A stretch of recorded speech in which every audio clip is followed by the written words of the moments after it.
చెప్పండి, ఇబ్బంది ఏంటి? ఏం కాలే. ఎందుకు వచ్చారో చెప్పండి.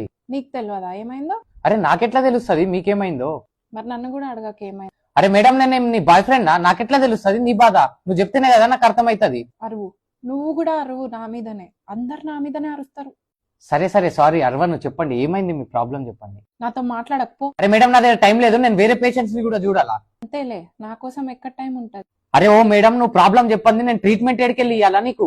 ప్రాబ్లమ్స్ అన్ని నాకే ఉన్నాయిలే. అరే ప్రాబ్లం ఏంటి? నేనే పెద్ద ప్రాబ్లం. అదైతే కనిపిస్తుంది. ఏమన్నావు? ఏం లేదు.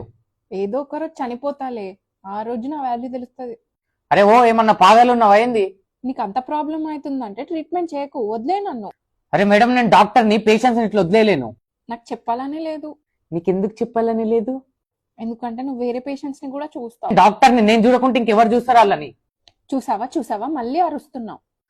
అరే సరే సరే, ఇంకే పేషెంట్ ని చూడ నేను. పక్కానా? పక్కా. నా మీదొట్టి. నీ మీద ఒట్టు. సరే. సరే ఇప్పుడు చెప్పండి మీ ప్రాబ్లం ఏంటి? ప్రాబ్లం ఏం లేదు. అరే మరి ఇక్కడికి ఎందుకు వచ్చినావు? వెళ్ళు, ఇంటికెళ్ళు. నీకు అసలు నా మీద ప్రేమనే లేదు. ఇంకోసారి అడగచ్చు కదా ఏమైంది అని. సరే బుజ్జి బంగారం, నాన్న కన్నా ఏమైంది చెప్పు నాన్న. ఏం అవ్వలే.